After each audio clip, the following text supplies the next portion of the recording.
दोस्तों, मैं आपसे पूछूं कि सबसे प्राचीन या सबसे पुराना वेद कौन सा है, तो इसका उत्तर आप सभी ऋग्वेद बता ही देंगे। लेकिन मैं अगर आपसे पूछूं कि ब्रह्मांड का सबसे पुराना मंत्र कौन सा है तथा इसकी रचना किसने की है, या फिर इस मंत्र की उत्पत्ति कहां से हुई है, एवं इस मंत्र के बाद अन्य कौन से मंत्रों की उत्पत्ति हुई, तो शायद ही आप में से कोई बता पाए। चलिए फिर आज के वीडियो में जानते हैं इन्हीं प्राचीन मंत्रों की उत्पत्ति के बारे में। दोस्तों, प्रकृति निर्माण के साथ ही हमें शुरुआती 5 मंत्र भी मिले हैं और ये मंत्र इतने शक्तिशाली हुआ करते हैं कि सृष्टि निर्माण के बाद स्वयं भगवान विष्णु ने भी इन्हीं मंत्रों का जाप किया था। तो सोचिए, अगर हम इन मंत्रों का जाप करें तो हमारे अंदर कितनी अधिक ऊर्जा का संचार होने लगेगा। और ये मंत्र इतने भी बड़े नहीं हैं कि आपको इन्हें याद करने या इनका जाप करने में घंटों लग जाए, बल्कि ये तो कुछ ही क्षणों में याद किए जा सकते हैं। इन मंत्रों में पहला मंत्र है ओम। ब्रह्मांड की उत्पत्ति से पहले उत्पन्न हुआ ये मंत्र इसके अंत होने के बाद भी रहेगा, अर्थात ओम का ना तो आदि है और ना ही अंत, इसलिए ही हम इसे अनादि निधन मंत्र भी कहते हैं। इस मंत्र में इतनी ऊर्जा होती है कि अन्य सभी मंत्रों को जागृत करने का कार्य करता है। ऐसा माना जाता है कि सभी मंत्र सुप्तावस्था में होते हैं, लेकिन यदि उनके पहले ओम लगा दिया जाए तो वो जागृत अवस्था में आ जाते हैं, अर्थात वे मंत्र प्रभावशाली हो जाते हैं। इसी कारण आपने देखा भी होगा कि सभी मंत्रों के उच्चारण से पहले ओम बीज मंत्र का प्रयोग किया जाता है।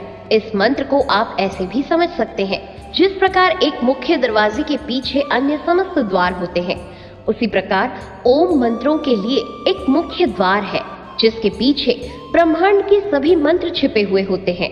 इसलिए अगर आपने ओम मंत्र का सही उच्चारण तथा उसके रहस्य को समझ लिया तो बाकी सभी मंत्र स्वयं ही आपके सामने प्रकट हो जाएंगे। ये एक ऐसा मंत्र है जो अक्षरों अ, उ और म से मिलकर बना है। ओम एक ऐसी ध्वनि है जिसका कभी भी क्षरण नहीं हो सकता। मंडूक उपनिषद में कहा गया है कि संसार में भूत, भविष्य और वर्तमान काल तथा इनसे भी परे जो हर समय हर जगह मौजूद होता है वही ओम है। जब ब्रह्मांड में किसी तरह का शोर नहीं होगा तब केवल एक ही ध्वनि सुनाई देगी, वो होगी ओम। ये समस्त धर्मों का सबसे पवित्र धर्म माना गया है। यदि जैन धर्म के पंच परमेष्ठियों अरिहंत, सिद्ध, आचार्य, उपाध्याय और साधु के प्रथम अक्षरों को मिलाया जाए तो ओम की ध्वनि निकलती है। बौद्ध धर्म में कहा गया है कि ओम वो मणि है जो कमल पर विराजमान है। सिख धर्म के संस्थापक गुरु नानक देव ने कहा था कि ओंकार ही अटल सत्य है। हमारे द्वारा बोले जाने वाले सभी शब्दों की एक सीमा होती है, मगर ओम असीमित होता है। सृष्टि की रचना के बाद दूसरा मंत्र ओम तत्वमसि है। ओम मंत्र के बाद इसे सबसे शक्तिशाली महामंत्र माना गया है। वर्णन मिलता है कि भगवान शिव ने इस मंत्र को स्वयं ही भगवान विष्णु को प्रदान किया था, जो कि सामवेद का सार है, जिसमें तत् का अर्थ है वह, त्वम का अर्थ है तू या तुम, व असि का अर्थ है हो, जिससे इस मंत्र का अर्थ हुआ वह ब्रह्म तुम ही हो। जिस प्रकार अलग अलग उंगलियों का अस्तित्व कम होता है या फिर उनमें कम शक्ति होती है, लेकिन जब वो एक साथ मिलकर मुट्ठी बना लेती है तब उनकी शक्ति बहुत अधिक बढ़ जाती है, उसी प्रकार जब तक मैं और तुम का अंतर होता है तभी तक हम अलग अलग रहते हैं, लेकिन जब मैं और तुम इकट्ठे होकर हम बन जाते हैं तो दोनों का अस्तित्व एक ही हो जाता है, अर्थात आत्मा का परमात्मा से मिलन हो जाता है। इसके बाद तीसरा मंत्र है गायत्री मंत्र। ओम भूर्भुवः स्वः तत्सवितुर्वरेण्यं भर्गो देवस्य धीमहि धियो यो नः प्रचोदयात्। ब्रह्मांड के सभी जीवों को परमात्मा से जोड़ने वाला ये 24 अक्षरीय गायत्री मंत्र है, जिसकी उत्पत्ति स्वयं ही हुई थी, जिसका हिंदी में अर्थ होता है कि हम उस प्राण स्वरूप, दुख नाशक, सुख स्वरूप, श्रेष्ठ, तेजस्वी, पापनाशक, देव स्वरूप परमात्मा को अपने अंतःकरण में धारण करें तथा वो परमात्मा हमारी बुद्धि को सन्मार्ग की ओर प्रेरित करे। दोस्तों, गायत्री मंत्र का जाप करने से जीवन में उत्साह व सकारात्मकता का संचार होता है। जिससे व्यक्ति खराब से खराब परिस्थिति को भी बड़ी ही आसानी से धैर्य पूर्वक पार कर लेता है और धर्म व सेवा जैसे कार्यों में रुचि लेने लगता है। इस मंत्र के जप से जीवन में सुख समृद्धि बनी रहती है तथा मानसिक शांति की भी प्राप्ति होती है, जिससे व्यक्ति का क्रोध धीरे धीरे शांत होने लगता है। अब तो वैज्ञानिक रूप से भी यह प्रमाणित हो चुका है कि गायत्री मंत्र में अन्य सभी मंत्रों से अधिक ऊर्जा होती है।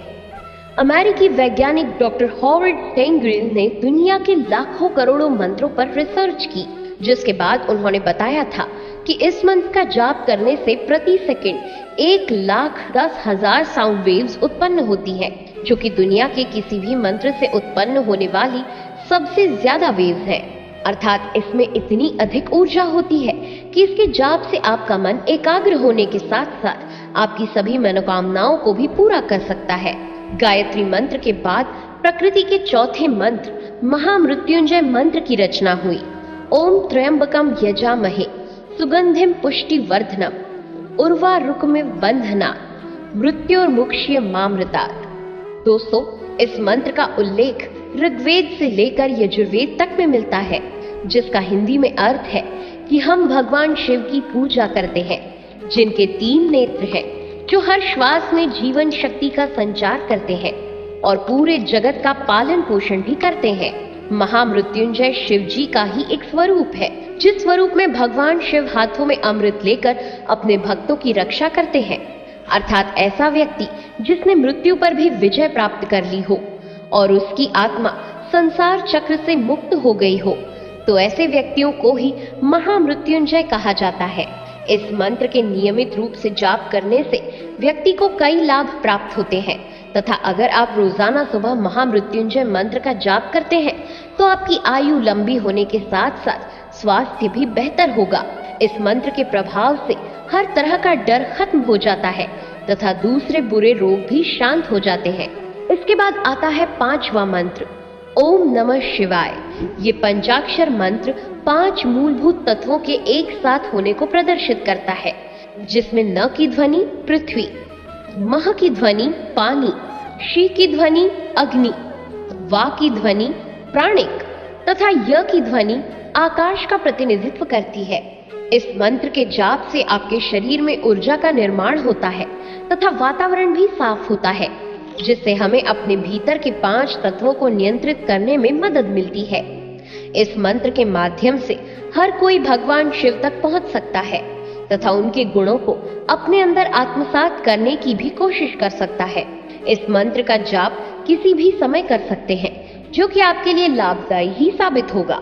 दोस्तों, अब तो आप इन क्रमागत 5 मंत्रों को जान ही गए होंगे, जिसके बाद अब हम आपको इनके जप करने की सरल तकनीक भी बताते हैं। सबसे पहले सुबह स्नान करने के बाद पूजा घर में बैठकर इन मंत्रों का ध्यान करना उचित होता है। नहीं तो आप किसी खुले स्थान में बैठकर ध्यान मुद्रा लगाकर भी इन मंत्रों का जाप कर सकते हैं। इन सभी मंत्रों का आप एक एक करके जाप करें। शाम या संध्या के समय भी आप इन मंत्रों का जाप कर सकते हैं। अपने परिवारजनों के साथ इन मंत्रों का जाप करने से इनकी शक्तियां बढ़ जाती हैं। इसलिए हो सके तो समूह में ही इन 5 मंत्रों का जाप करें। शुरुआत में तो आपको ये कार्य कठिन लग सकता है, लेकिन धीरे धीरे ये आसान हो जाएगा। दोस्तों, अगर कोई भी व्यक्ति इन मंत्रों का सही तरीके से लगातार जाप करता रहता है तो फिर उसकी ऊर्जा मस्तिष्क के चारों ओर केंद्रित होने लगती है, जिसे हम ऑरा कहते हैं। ध्यान से हमारा ब्रेन विभिन्न अवस्थाओं जैसे beta state, gamma state, delta state आदि में चला जाता है। जब हम सोकर उठते हैं तब हमारा दिमाग बीटा स्टेट में होता है। इस अवस्था से हम जल्दी ध्यान लगा सकते हैं। शरीर के बीटा स्टेट में होने पर हमारे अंदर 50 हर्ट्ज से 30 हर्ट्ज तक की फ्रीक्वेंसी उत्पन्न होती है। लेकिन अगर कोई व्यक्ति लगातार मंत्रोच्चारण करता रहता है तो उसकी ध्यान केंद्रित करने की पावर बढ़ जाती है और वो गामा स्टेट में चला जाता है, जिसकी फ्रीक्वेंसी 20 हर्ट्ज से 100 हर्ट्ज तक की होती है। इस प्रकार मंत्रोच्चारण करने से जब हमारा दिमाग बीटा या गामा स्टेट में होता है तो शरीर के अंदर high frequency electric impulse generate होती हैं, जो कि नर्व सिस्टम के साथ मिलकर पूरे शरीर में फैल जाती हैं तथा ये एनर्जी ब्रेन और हमारे शरीर के चारों ओर एक चमकदार आवरण सा बना लेती है, जिसे हम ऑरा कहते हैं। यही वो ऑरा होता है जिसे आपने भगवान के फोटोज में देखा होगा या फिर किसी तपस्वी ऋषि महर्षि के आसपास महसूस किया होगा। प्राचीन समय के लोग इस बात को समझ चुके थे कि हमारी सोच, दृष्टि और वाणी का प्रभाव आसपास के वातावरण पर पड़ता है। इसलिए उन्होंने ऐसे मंत्रों की रचना की जो हमारे शरीर में एनर्जी प्रोड्यूस करे और फिर इसी एनर्जी के द्वारा हम प्रकृति से अपना मनचाहा काम करवा सकते हैं। हालांकि कोई भी मंत्र कितना प्रभावशाली है ये इस बात पर निर्भर करता है कि उसे व्यक्ति द्वारा किस तरीके से वो किस भाव से पढ़ा जा रहा है। दोस्तों, ये थी मंत्रों से जुड़ी कुछ जानकारी जो कि कैसे उत्पन्न हुए थे तथा ये किस प्रकार हमारे शरीर व आसपास के वातावरण पर प्रभाव डालते हैं पर थी। आप इन मंत्रों में से किसका जाप या ध्यान करते हैं कमेंट में जरूर बताएं। वीडियो को लाइक और चैनल को सब्सक्राइब जरूर करें। चैनल की न्यू नोटिफिकेशन तुरंत पाने के लिए बेल आइकन को जरूर दबाएं। Thanks for watching.